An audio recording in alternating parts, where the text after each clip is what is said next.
The carrier's deck roared with the rhythm of jets launching into the steel-gray sky, the ocean below swallowing their thunder as if it were nothing more than rain. Among the dozens of sailors and deckhands running with practiced precision, there was one figure who didn't quite belong to the chaos yet moved with the same rhythm.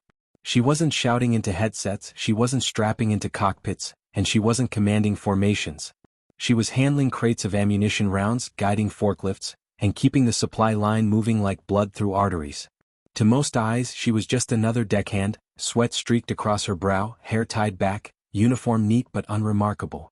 But beneath her jacket, hidden in the fabric's folds, was a small glint of metal that could undo the anonymity she had so carefully cultivated. The girl's name was Lieutenant Kara Valen, though few aboard the carrier knew it. She had requested to be assigned to logistics when she returned from her last deployment, far away from the bridge and the spotlight. She wanted nothing but silence, nothing but work. She wanted to be another cog in the machine, someone who didn't stand out. The metal pinned against her chest, hidden under her uniform, was the only thing that betrayed the truth. She wasn't just a logistics officer. She was a decorated war hero who had saved a fleet during a battle that no one aboard this ship had lived to tell but her. The Navy had wanted to parade her across the world, to make her a symbol. She had refused. She didn't want speeches or cameras or medals. She wanted her nightmares to stop. She wanted to carry boxes, not memories. The deck shook as another fighter jet slammed down, tailhook catching cable, the scream of rubber against steel piercing the humid air. Kara didn't flinch. She adjusted her gloves, slid another crate closer to the edge of the deck where the loaders waited, and tried to lose herself in the monotony of the work. It was better this way. The sound of engines and orders muffled the silence in her head. The sweat, the burn in her muscles, the salt air biting at her skin, it all anchored her to the present moment. But she knew it couldn't last forever. Secrets had a way of bleeding into daylight no matter how tightly you tried to bind them. The Admiral arrived on deck unexpectedly that morning. Fleet Admiral Roan Hartwell was a man known more for his hawk-like eyes than his words. He inspected the deck not with sweeping glances but with cuts of precision, every movement of every sailor weighed, every mistake marked. When he walked, silence followed, even among the roar of engines. Kara noticed him before he noticed her. She kept her head down, focusing on her gloves, pretending that the crate she pushed was heavier than it was. The Admiral wasn't supposed to be here, not on this part of the carrier, not among the loaders. Admiral stayed on the bridge, surrounded by maps and comms and the constant flow of information. For him to come down here meant one thing: he wanted to see the machine that fed the beast. And she was part of it. Hartwell's boots clicked against steel as he walked down the line of loaders, pausing only once to correct the position of a forklift or to point at a crate stacked improperly. His reputation was merciless but fair. If you worked well, you lived under his radar. If you faltered, his gaze would cut through you. Kara told herself she would be invisible. She told herself that she was just another set of hands. And then it happened. A gust of wind ripped across the deck as a jet thundered overhead, and Kara instinctively reached up to secure her collar. But the motion was too quick, too forceful. The flap of her jacket lifted, just enough for the Admiral's sharp eyes to catch the flash of bronze and silver pinned against her chest. He froze mid-step.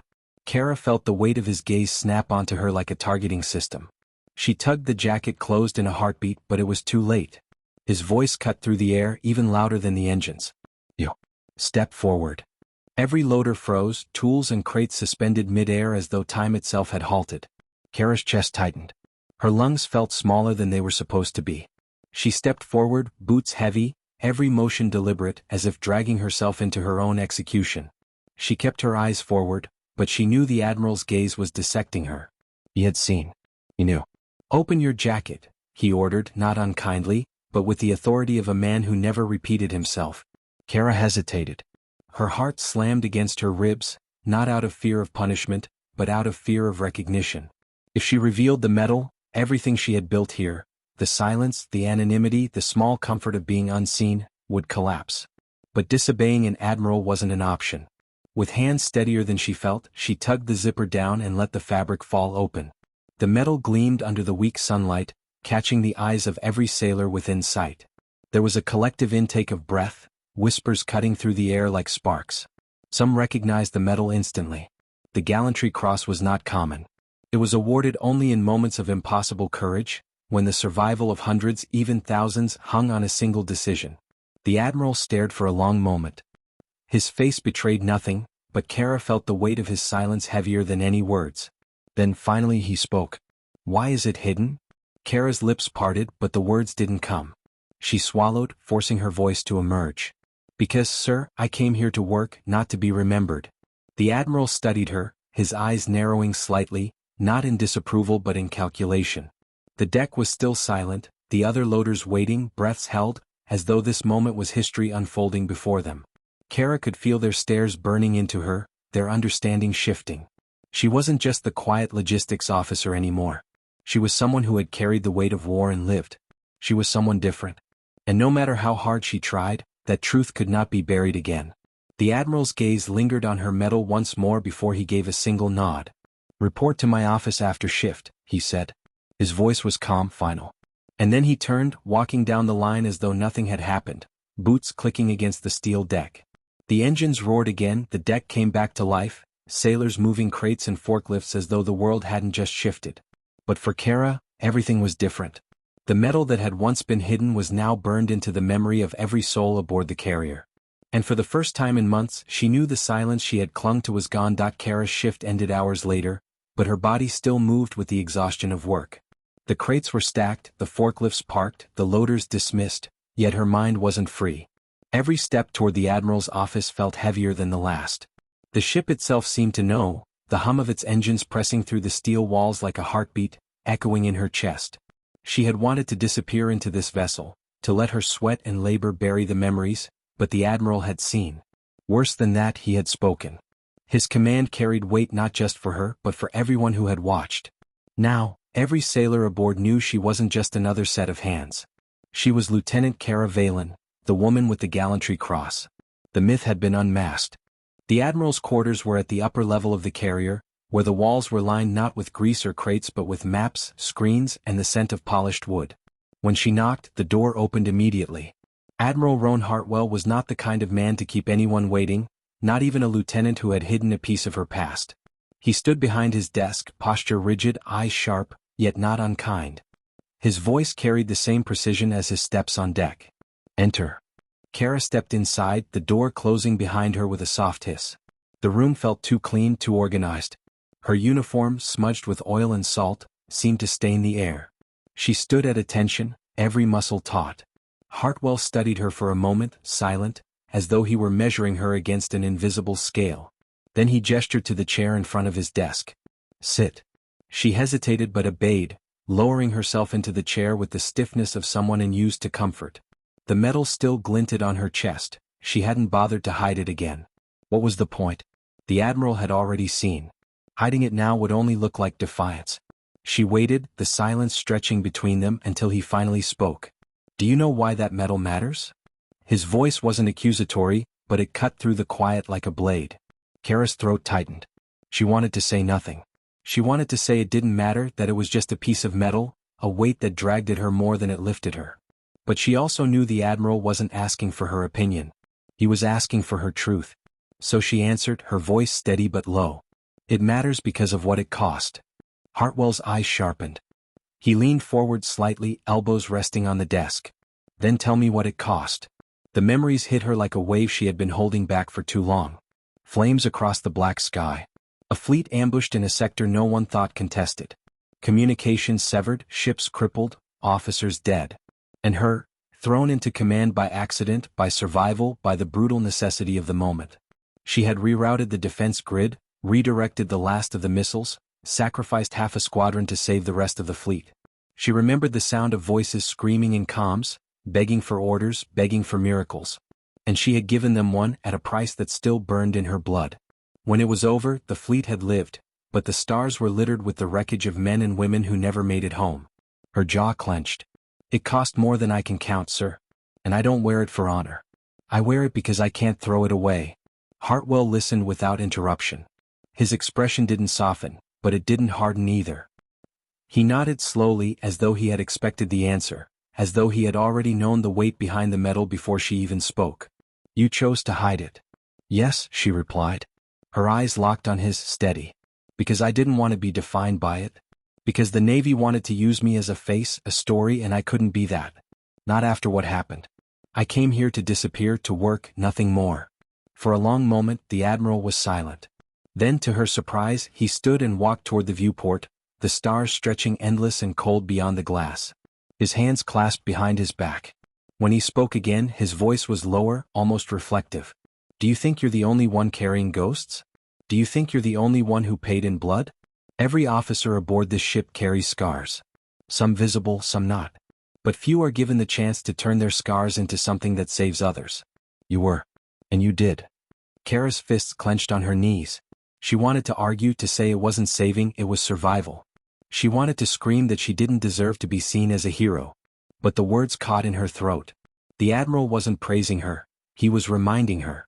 He was telling her that hiding didn't erase what had been done. That silence wasn't a shield. Hartwell turned back to her, his eyes unwavering. You don't have the luxury of anonymity anymore. Not here. Not now. Those sailors on deck, they saw you. They know. You can't go back to being invisible. The question is, what will you do with that? Her chest tightened. She felt exposed, cornered. She had wanted nothing but to vanish into work, to bury herself in crates and sweat. But now, with one look, with one command, the Admiral had pulled her back into the light. And she didn't know if she could stand there without breaking. She swallowed hard, forcing her voice out. What do you want me to do, sir? The Admiral returned to his desk, his presence filling the room like a storm contained within walls. I want you to lead again. Not on a bridge, not in front of cameras. Here. With these men and women. They respect you now, even if they don't fully understand why. Use it. Show them what it means to serve beside someone who's carried the weight of command. Kara shook her head before she could stop herself. The words slipped out raw. I can't. Hartwell didn't flinch. He studied her the way a commander studies terrain before a battle. Then slowly he nodded. Then think about this. If you refuse, if you keep trying to disappear, you dishonor the ones who followed you into fire and didn't come back. Their memory isn't in that metal. It's in how you carry it. The words landed like a strike to her chest. She stared at him, unable to speak, the silence heavy with truths she didn't want to accept. Finally, Hartwell leaned back in his chair, his expression final. You're dismissed. But think carefully, Lieutenant. Hiding may keep you comfortable. But it won't keep you free. Kara stood slowly, her legs unsteady. She saluted, turned and walked out, the door hissing shut behind her. The corridor felt colder than before, the hum of the ship louder, sharper. Every face she passed seemed to glance at her chest, at the glint of the metal she hadn't covered. She pulled the jacket closed, but it was too late. The Admiral was right. Anonymity was gone. The metal was no longer hidden, and neither was she. The next morning, the carrier's deck felt different. Kara noticed it the moment she stepped onto the steel surface, the hum of jet engines vibrating beneath her boots. The air was thick with salt, fuel and anticipation, but there was something else too, eyes. Everywhere she went, sailors watched her. They didn't stare openly, but their glances lingered longer than they used to. Conversations lowered when she passed. Whispers filled the gaps between orders. They knew. The metal had stripped away her shield of anonymity. Now she was something else to them, either a hero to admire or a shadow to fear. She kept her head down, shoulders squared, hands busy. She stacked crates, directed loaders, checked manifests. She told herself that if she worked hard enough, if she blended into the rhythm of the ship, they would forget. But they didn't. She could feel it in the way their respect sharpened, in the way hesitation flickered when they moved to follow her directions. Before, she had been another set of hands. Now, every word she spoke carried weight, whether she wanted it or not. And that weight pressed down on her like armor she had never asked to wear. By midday, the tension became undeniable. One of the loaders, a young ensign with grease smeared across his face, stopped her near the forklifts. His eyes darted to her chest, to the place where the metal was now hidden again beneath her jacket.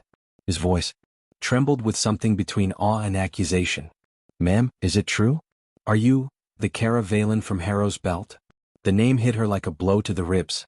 Harrow's Belt, the battle that had carved the metal into her life. She froze, eyes narrowing slightly, but her voice remained steady. Where did you hear that? The ensign shifted uncomfortably, glancing at the others around them. People talk, ma'am. They say you were the one who pulled the fleet back from the ambush. That you took command when everyone else was. He trailed off, swallowing. They say you saved thousands. Kara's jaw tightened. The memory slammed back into her. Alarms blaring, flames tearing across black skies, the comms filled with voices she couldn't save. Thousands saved, yes, but hundreds lost. faces she still saw when she closed her eyes. She forced the words out, each one sharp. They say a lot of things. Get back to work. The ensign flinched but obeyed, moving quickly, the whispers growing louder as she walked away. She wanted to scream, to tell them the truth, that she wasn't a hero, that medals were forged in fire and blood, and no one who carried them was unscarred. But she didn't. She buried herself in the work again, as if crates and numbers could silence ghosts. That night in the mess hall, the air was thick with quiet stares.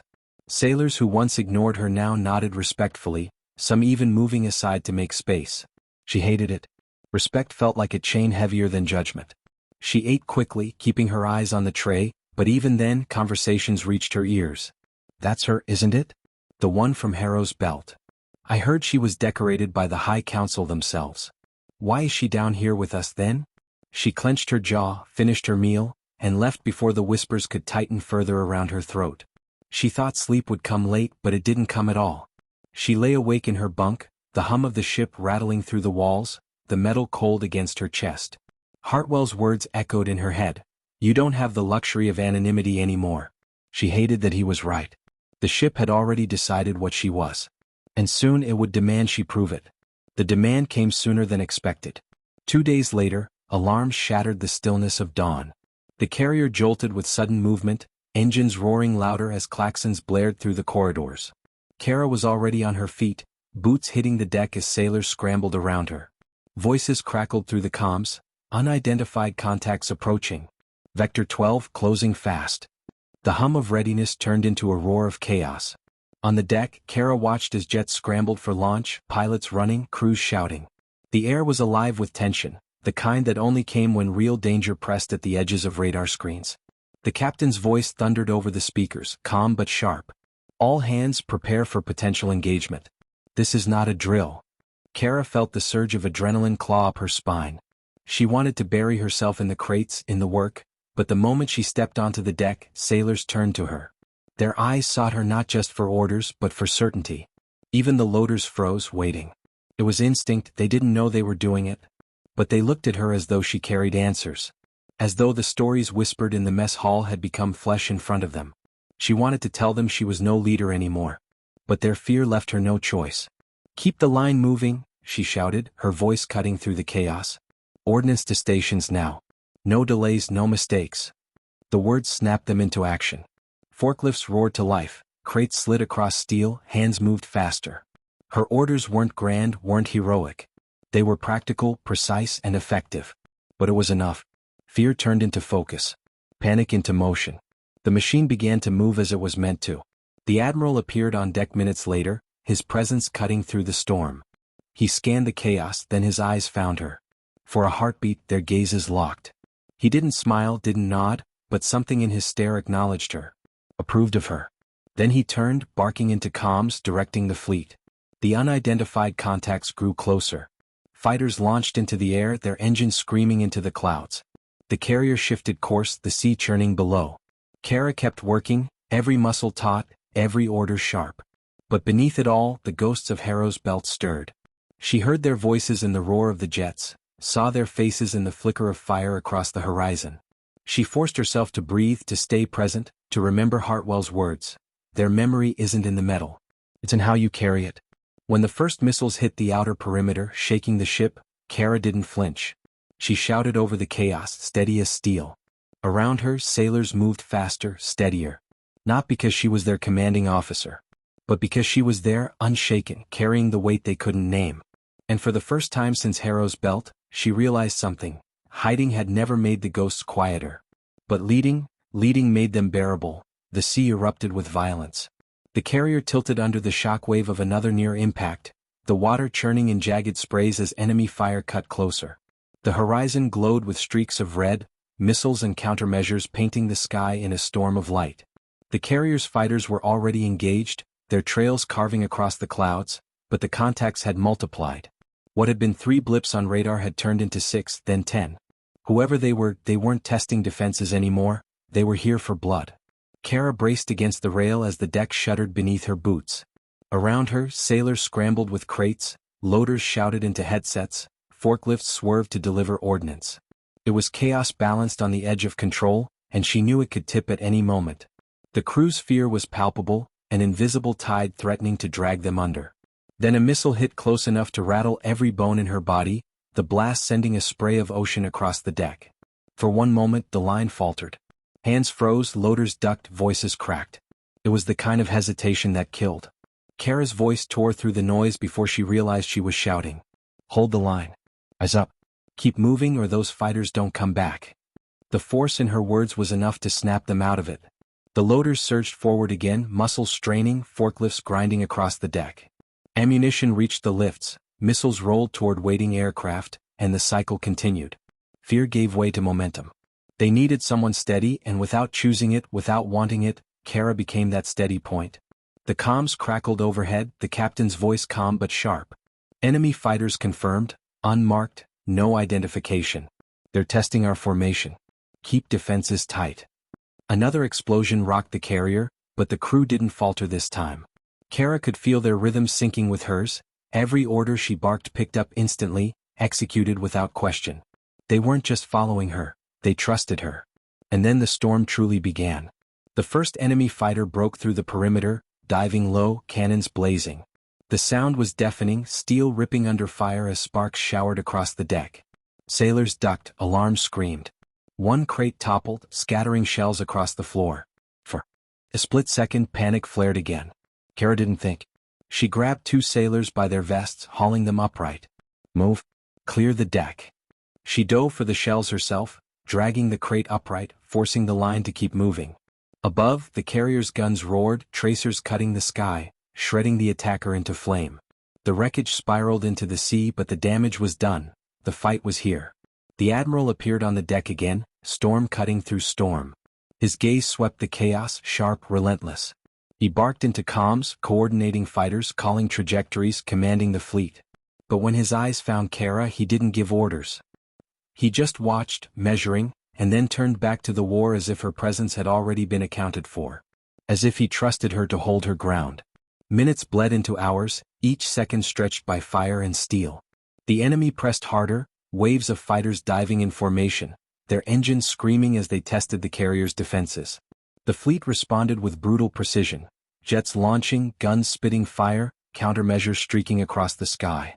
Kara's hands blistered, her throat raw from shouting, but she didn't stop.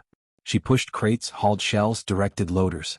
She was everywhere at once, a shadow moving through the storm, steadying hands, forcing order where chaos threatened. Every sailor who met her eyes drew strength from the steel in her gaze. She wasn't their commander, not officially, but she was their anchor. Then came the hit no one expected. A missile slammed into the carrier's starboard side, deeper than the deck, tearing through steel with a screech that shook the entire ship. The floor buckled, alarms wailed, smoke billowed upward. The shock threw sailors off their feet, Kara among them.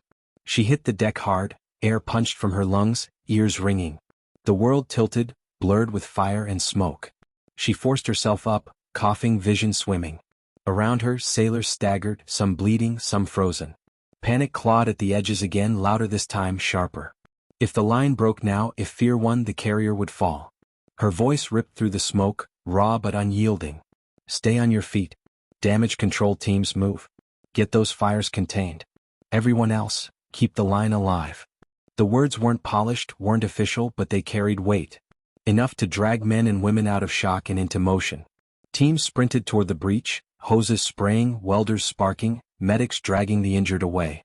The loaders picked up where they had dropped, pushing through the smoke, coughing but steady.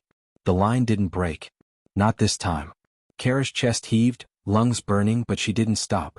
She hauled another crate upright, shoved it forward, her muscles screaming. Somewhere behind the smoke, she knew the Admiral was watching. Not guiding her, not saving her. Watching. Waiting. Testing if she could stand where others had fallen. The battle dragged on, brutal and relentless.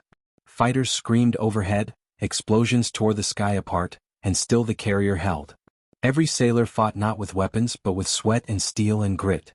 And through it all, Kara moved like the center of a storm, every order, every action binding the chaos together. By the time the last enemy fighter broke off and vanished into the horizon, the deck was soaked in sweat, smoke, and the acrid stench of fuel. But the carrier still floated. The fleet still lived. And the sailors still stood. As silence returned, broken only by the groan of steel and the hiss of damage control, Kara sagged against the rail, exhaustion crushing her bones.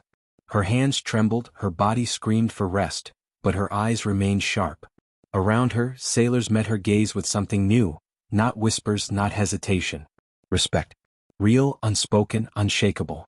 They had seen her in fire, and she had not broken. The Admiral approached at last, his boots steady on the scorched deck. He stopped a few feet from her, his gaze sweeping the wreckage, the sailors, the sky. Then his eyes locked onto hers. For a moment, silence stretched between them, heavy with unspoken truths. Finally he spoke, his voice low but carrying. "This is why you can't hide." Kara wanted to argue, to push back, but the words caught in her throat. She looked at the sailors, bruised, bleeding but alive. Alive because they had held the line, because she had refused to let it break. Hartwell was right. Hiding wasn't freedom. It was denial. And denial didn't save ships. The hours after the battle passed in a blur of smoke, sweat, and aching bodies. The carrier floated scarred but unbroken, her deck littered with twisted steel and scorched plating. The sea had swallowed the enemy wreckage, but the smell of burning fuel still hung heavy in the air. Kara moved among the sailors without pause, her hands raw, her jacket streaked with soot. She worked as if she had no right to stop, no right to rest while others bled and staggered beside her. Medics carried the wounded, damaged crews sealed ruptures with welders, and still Kara hauled crates, rerouted supplies, and steadied those whose knees shook too much to hold them upright. The metal under her shirt felt heavier than it ever had, pressing against her chest like a weight meant to remind her. This was the cost of survival. When the fires were finally under control and the last body lifted from the deck, Kara allowed herself to lean against the rail, just for a moment. Her lungs burned, her muscles screamed, but her eyes stayed fixed on the horizon, the place where the enemy had vanished. She wondered if they would come back, if the night would bring another wave. She almost hoped it would. At least battle was honest. Whispers and expectations were not. "Drink this," a voice said. She turned to find one of the loaders, the same young ensign who had asked her about Harrow's belt. His hands shook as he held out a flask of water, his eyes wide with something like gratitude. You kept us steady out there. If you hadn't," his voice broke. He swallowed hard and shoved the flask into her hand. "Thank you." Kara stared at him, her instinct to push the words away, to remind him she was no savior. But exhaustion stole her protest. She drank, handed it back, and nodded once. That was all. But the way his face lit up at that nod made her chest tighten. She hadn't meant to become this to them. But she had. Later she found herself summoned. The Admiral's quarters were austere, more steel than comfort, lit by the low glow of a tactical display. Hartwell stood with his back to her, hands clasped behind him as he stared at the map of the sector. When he spoke, his voice carried the weight of a man used to being obeyed. "The fleet survived because you refused to break. You understand that, don't you?" Kara remained silent, her jaw tight, the metal burning against her skin. She wanted to deny it, to insist that the crew had saved themselves, that she was only one more set of hands. But she couldn't. She remembered the moment when fear had frozen them, the way their eyes had turned to her, searching for something to hold on to. And she had given it, whether she had meant to or not. Hartwell turned, his eyes sharp as blades. "You can't keep pretending you're invisible. They've seen you now. They've seen what you are. And when men and women see someone like you, they follow. That's not a choice anymore. That's a fact." Kara's voice cracked with a mix of anger and fatigue. "I didn't ask for this. I didn't ask to carry their weight." The Admiral stepped closer, his expression fierce but not unkind. "No one ever does. Do you think I wanted command? That any of us do? We don't get to choose when the galaxy decides we're leaders. We only get to choose whether we rise to it or run from it." He paused, his voice lowering. "And I've seen enough to know, you're not the type to run." She wanted to argue, to tell him he was wrong, that she had been running for years. But the memory of the battle silenced her. She hadn't run when the fire came. She hadn't hidden when the line threatened to break. She had stood. And part of her hated herself for it, because standing meant carrying ghosts again. Hartwell studied her for a long moment, then spoke with finality. "I won't order you into command. Not yet. But understand this, the crew already sees you as one of their leaders. You can deny it, but you can't undo it." The words sank into her like iron, heavy and undeniable. She left his quarters with her chest tight, her steps heavy, as though the deck itself pressed against her shoulders. She wanted to escape into the quiet of her bunk, but even there she found no refuge. Sailors passed her in the corridors, their nods sharper, their eyes steadier. They didn't whisper anymore. They looked at her with something worse, expectation. That night, sleep refused her. She lay awake, staring at the ceiling, the hum of the ship rattling in her bones. Memories of Harrow's belt clawed at her, the voices of those she hadn't saved. She pressed a hand to the metal beneath her shirt, wishing she could tear it away, fling it into the sea. But she knew it would only follow her. Hartwell was right. She could never truly hide from it. The next day the carrier limped through calmer waters, the sky clear but the air heavy with aftermath. Crews worked with grim determination, patching wounds into steel and flesh alike. Kara joined them, refusing to retreat into rank or reputation. She carried steel beams with the welders, checked pressure lines with the engineers, hauled crates with the loaders. Every step, every order was deliberate. She needed them to see she was still one of them, even as their eyes told her they no longer believed it. As dusk fell, she found herself standing on the edge of the deck, the sea stretching endless and dark before her. The horizon bled with the last of the sun, and for a moment she felt the quiet she had been chasing for years. The ocean didn't care about medals or battles. It simply moved, eternal and untouchable. But the quiet didn't last. A shadow fell across her and she didn't need to turn to know who it was. Hartwell's voice came low, almost thoughtful. Do you know what I saw today? A crew that should have fractured but didn't. They held because you held. He paused, letting the silence stretch. You think your ghosts make you unfit to lead. But it's the opposite. It's the scars that make people follow. Because they know you've walked through fire and didn't let it consume you. Kara closed her eyes, the wind tugging at her hair, the sea whispering against the hull. She wanted to tell him he was wrong, that the fire still consumed her every night. But she didn't. She stayed silent because deep down she knew, maybe the Admiral wasn't wrong after all. The sea was calm but the ship was not. Beneath the surface of the carrier's daily grind, something had shifted. Kara could feel it in the way the crew moved around her. No longer sideways glances or whispered speculation, but something harder, heavier. Expectation. Respect. Trust. None of it had been asked for, and yet it clung to her with the weight of iron. She tried to bury herself in work, to lose her identity in the endless tasks of repair and resupply, but even then she couldn't escape. The loaders worked faster when she shouted orders. The medic stood taller when she passed. And the young ensign she had once snapped at now watched her like a soldier shadowing a commander. The Admiral's words echoed through her skull at night, haunting her more than any memory of battle.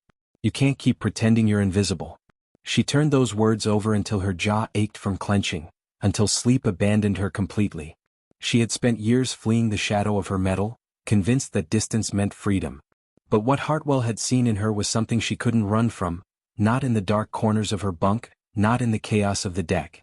She could deny command, deny titles, deny history, but she could not deny what she had done when fire came. 3 days after the attack, the fleet regrouped. Repairs carried on, fighters cycled through maintenance, the wounded stabilized. The enemy had vanished beyond the horizon, leaving no signal, no claim, no demands. Just silence. But silence on open waters was never comfort. It was a threat that hadn't yet spoken. Every sailor knew it. They worked with urgency as if time itself were a predator chasing their heels. It was in this tension that the Admiral summoned Kara again, this time not in private. She walked into the briefing room to find the senior staff gathered, officers, flight commanders, tactical analysts. The air was sharp with exhaustion and raw with unspoken fear. Maps of the sector lit the table, red arcs showing where the enemy had struck, where they might strike again. Hartwell stood at the head of the table, his expression carved from stone. And then he did something Kara had not expected. He gestured to her. Sergeant Kara Vey will assist in this briefing. The room shifted. Officers exchanged glances, brows furrowed, lips tightened. She wasn't part of them. She had no rank to belong here. And yet the Admiral had said it, and no one dared challenge him. Kara stood stiff at the edge of the table, her eyes locked on the glowing maps, determined to be silent. Hartwell didn't let her. You've faced this enemy before.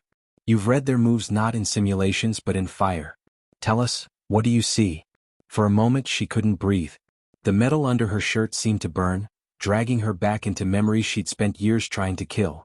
She remembered the belt, the ambush, the way her squad had been cut down until she stood alone among wreckage and flame. She had survived but not by luck. She had seen the enemy's rhythm, the way they layered chaos to mask their real strike. She had learned their cruelty firsthand. Her hand gripped the table until her knuckles whitened. When she finally spoke, her voice was rough but steady. They're not testing us anymore. They'll come back, and when they do, it won't be skirmishes. They'll wait until we're stretched thin, then hit us where we bleed the most. Supplies. Communications. Morale. She pointed at the arcs across the map, her finger tracing lines no one else had drawn. Here, here, and here. Not to sink us, but to break us from the inside. The room fell silent. Eyes that had once dismissed her now followed her hand across the map, listening. No one argued. No one laughed. Her words carried too much truth, too much weight. Hartwell gave a sharp nod, as though she had confirmed what he already knew. Then we prepare for it. Double defenses on comm relays. Secure all supply chains. And, he looked around the room, his gaze steel. Ensure morale does not break. When the briefing ended, Kara tried to slip away, but Hartwell's voice stopped her. Stay. The others left, some with glances of quiet respect, others with unease. Alone again, Hartwell studied her in silence, then spoke. You're already doing it. She frowned. Doing what? Leading. They listened because it was you. They felt the truth in your voice because you've bled for it. That's what makes them follow. Kara shook her head, exhaustion sharpening her tone. You keep talking like this is some destiny. I'm not a leader. I'm just a survivor. Hartwell's eyes hardened. Survivors are leaders. Because they've seen what others fear most and they know how to walk through it. You think your scars make you unfit, but they're exactly why you can't step aside. He leaned closer, lowering his voice. I don't need another officer who knows regulations. I need someone who can keep this crew steady when the fire comes again. And whether you admit it or not, you're already that person. Kara's chest tightened, her throat burning with the conflict she couldn't resolve. She wanted to run, to shove the responsibility back at him, to vanish into the shadows where no one would follow her. But she couldn't forget the way the crew's eyes had found hers during the battle, the way they had steadied when she shouted. She had given them strength and they had returned it. That bond was real, undeniable. And it terrified her more than any enemy fire. The next day proved Hartwell right. An engine failure grounded one of the fighters mid-drill, flames erupting from its tail as it skidded across the deck. Panic flared instantly, crews shouted, alarms wailed, smoke billowed. For a moment, confusion threatened to spiral. And then Kara was moving, sprinting through the haze, her voice cutting like steel. Clear the runway. Damage control forward. Get that pilot out now. Sailors obeyed without question. Teams swarmed the crippled fighter, fire crews doused the flames, medics pulled the dazed pilot clear. Within minutes, the chaos was under control. And when Kara turned, she found dozens of eyes on her, grateful, steady, unshaken. Not one officer had given the order. Only her. That night, as the sea whispered against the hull, Kara stood alone on deck, staring at the horizon. The metal pressed against her skin, a weight she could no longer pretend was hidden. For the first time in years, she didn't try to push it away. She just let it sit there, heavy and undeniable. She knew what Hartwell would say if he were standing beside her. She didn't need to hear it. She could feel the truth already. The fire would come again. And when it did, she would stand. Not because she wanted to. Not because she asked for it. But because the crew would look to her and she couldn't let them break. The sea was black glass beneath the carrier, the night air thick with tension. Every antenna hummed, every radar swept, but the silence was heavier than sound. Kara walked the deck, her boots echoing against steel, her breath curling in the cold. She could feel it coming, the way soldiers always did when the world held its breath before shattering. The Admiral hadn't left the command deck in 20 hours. Reports streamed in, fragments of enemy movement, ships flickering in and out of sensor range like ghosts. They were out there waiting. Hartwell had warned the crew to be ready, but no warning could dull the edge of the unknown. It was the kind of waiting that cracked men open. Kara passed knots of sailors clustered by the rails, their voices low, their eyes searching hers as she moved by. They didn't need words anymore. They wanted assurance in her stride, in the way she carried herself. She hated how natural it felt to give it to them, hated that her back straightened on instinct, that her face hardened to calm their fear. But she did it anyway. The storm broke just after midnight. Radar alarms screamed first, then the night lit with streaks of fire. Enemy bombers roared low across the water, their silhouettes like blades against the stars. Anti-air guns thundered from the carrier's flanks, tracers carving lines into the dark. Explosions tore the sea open, fountains of spray crashing down on deck. Within seconds, the quiet shattered into a storm of battle. Kara was already moving. She sprinted to the nearest crew, her voice cutting through the chaos. Keep the lines clear. Get those loaders under cover.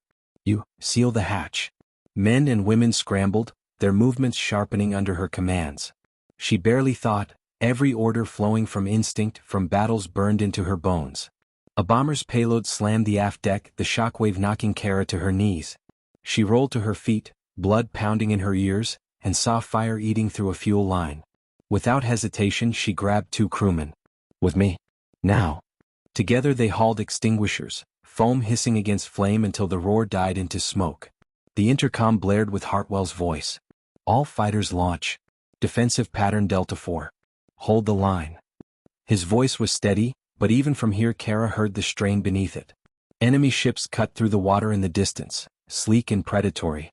Their cannons lit the horizon with bursts of blue fire.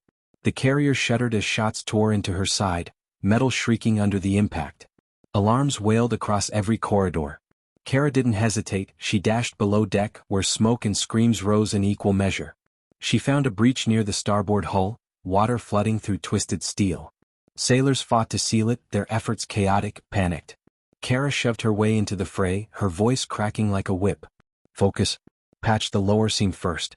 Reinforce with crossbeams. Move." Her words cut through the fear, turning chaos into order. Hands steadied, movements sharpened, and within minutes the breach was sealed, the flood slowed to a trickle. When she staggered back onto deck, she saw the Admiral for the first time since the attack began. Hartwell stood at the command tower, barking orders into the storm of reports. But even as he directed the battle, a blast struck near the bridge, shattering steel and glass. The shockwave threw him hard against the railing. For a heartbeat, silence swallowed Kara's world. She didn't think. She ran. By the time she reached the tower, Hartwell was on his knees, blood streaking down his temple. Officers swarmed, panicked, unsure whether to fight the fire or pull their admiral to safety. Kara shoved them aside, hauling Hartwell up by the arm. "You're hurt." His eyes burned through the blood. "Not dead. The fleet still needs command." He tried to stand straight, but his legs faltered. He caught himself on her shoulder, his voice lowering to a rasp. "If I fall, you hold them together. You understand?" The words froze her blood. She wanted to refuse, to shake him, to tell him he couldn't put that weight on her. But the look in his eyes cut off every protest. He wasn't asking. He was giving her the truth. And then another blast rocked the tower, sending officers sprawling. The comm unit sparked, controls failing. Hartwell collapsed against the console, his breath ragged, blood staining his collar. Kara looked around and saw the eyes of the crew on her, wide, desperate, waiting. Something inside her broke and something else rose in its place. She stepped forward, seizing the comm headset, her voice filling the carrier. "All crews hold your lines. Damage control to Sector 5. Fire teams to the aft deck. Fighters, tighten formation and draw them off our flank. We hold here or we die here." Her voice cut through the storm like steel. Orders snapped across the ship, sailors and pilots moving with purpose, fear tempered by her command. Kara didn't stop to think, she directed damage teams, rerouted power, coordinated fighter wings. Her words stitched the chaos into order, her tone unshakable even as fire and steel rained down around them. For the first time since the battle began, the carrier steadied. She didn't notice Hartwell watching her, bloodied but smiling faintly. He saw it, the moment she stopped running, the moment she became what she was meant to be. The battle raged for hours. Enemy ships circled like wolves, their fire relentless. The carrier groaned under the weight of the assault, her decks scorched, her flanks torn. But every time the line threatened to break, Kara's voice was there, sharp and certain, pulling them back. "Seal that breach. Fighters push them wide. Don't let them circle us." By dawn, the horizon burned with the wrecks of enemy ships. The sea boiled with fire and debris, smoke curling into the pale sky. The carrier was crippled but afloat, her decks ravaged, her crew battered. But she lived. Kara stood at the command tower, her throat raw, her body trembling from exhaustion. Around her, sailors moved with the hollow determination of survivors. Hartwell leaned against the console, pale but alive, his eyes fixed on her. When the last report came in, the enemy retreat confirmed, he spoke, his voice hoarse. "You kept them together." Kara shook her head, too tired to argue, too hollow to claim anything. But Hartwell's gaze didn't waver. He had seen what she'd done. And so had every sailor who had fought under her voice. The metal beneath her shirt pressed into her chest, heavy but no longer hidden. She couldn't deny it anymore. She wasn't just the survivor of Harrow's belt. Not anymore. She had led them through fire. And they had followed. The morning after the battle, the sea was littered with ruin. Smoke clung low to the horizon, curling from the skeletons of enemy ships that drifted half-submerged. The carrier itself was scarred beyond recognition, her decks torn, her flanks riddled with holes, her once proud silhouette limping against the dawn. And yet she floated. She lived. The crew that walked her decks carried bruises, burns, and exhaustion deeper than bone, but their eyes were steady. They had survived the storm. Kara stood near the bow, her uniform blackened with smoke, her skin raw with cuts and burns. She had barely slept, barely eaten. Every muscle trembled under the weight of adrenaline finally fading, leaving only the ache of survival.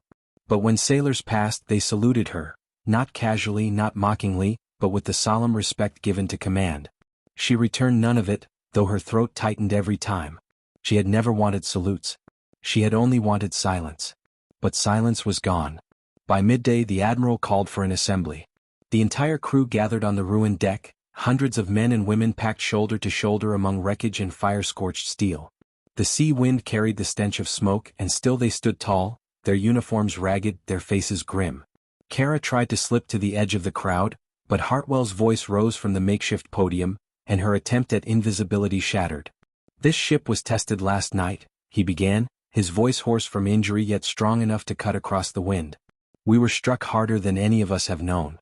And still," his gaze swept across the crew, "we stand. We stand because every man and woman here refused to break. We stand because this ship does not yield." A murmur of pride rippled through the crowd. Hartwell's hand tightened on the podium, his knuckles pale. "But there is another reason we stand. And I will not let it remain unspoken." His eyes found Kara in the crowd. Her chest locked tight. She wanted to look away, to fade into the bodies around her.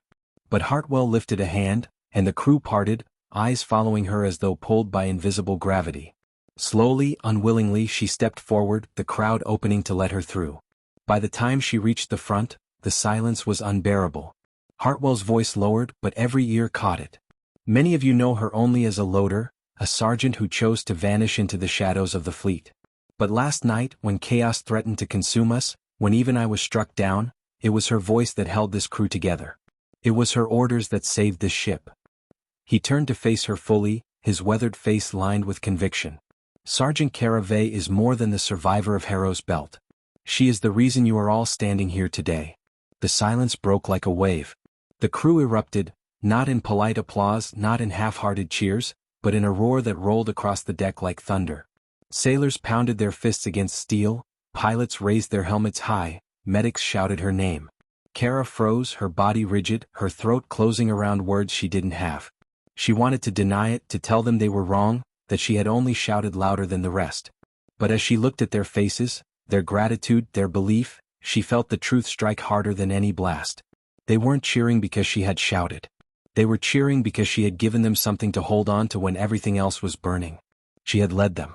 The Admiral raised his hand and the noise quieted. He studied her in silence for a long moment, then reached into his coat.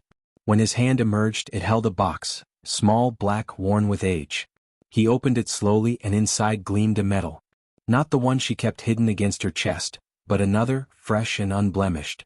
Kara's knees almost buckled. Hartwell's voice softened.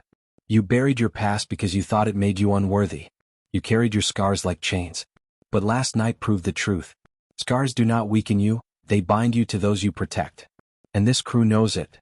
He held the medal high. "Sergeant Kara Vey, you are hereby awarded the Star of Valor, for courage beyond duty and leadership that saved this fleet." The world tilted. The roar of the crew swelled again, but all Kara could hear was the pounding of her own heart. She stared at the medal, her breath shaking, her mind screaming that she didn't deserve it. Not another one. Not again. But then she felt the weight of the hidden medal against her chest, and for the first time in years she didn't feel its burn. She felt its truth. Her hands trembled as Hartwell pinned the new medal above her heart, his bloodied fingers brushing the scorch marks on her uniform. He met her eyes, his voice low enough only she heard. "You can't run from it anymore. And you don't need to. You are what they see." When she turned to face the crew, the sound of their voices shook the deck. They weren't saluting the Admiral or the carrier, or even the battle they'd survived. They were saluting her. Kara Vey. And in that moment she understood. She could not choose the burden of leadership any more than she had chosen the fire that had scarred her. But she could choose what to do with it. She could carry it, not for herself but for them. For the sailors who needed her voice when the storm rose again. For the fleet that would one day face fire once more. For the ghosts of the past and the lives yet to be saved. That night, alone in her bunk, she unclasped the old medal from around her neck. For years she had kept it hidden, wrapped in cloth, pressed against her skin like a curse. Now she laid it beside the new one on the table, the 2 stars gleaming faintly in the dim light. Not chains. Not burdens. But truths. Pieces of herself she could no longer deny. She did not know what battles lay ahead, or whether the enemy would return stronger, sharper, more merciless. She did not know whether her voice would always be enough. But she knew this: when the fire came she would not run. She would stand because they would stand with her. And for the first time in years, Cara Vey closed her eyes and slept without fear. The end.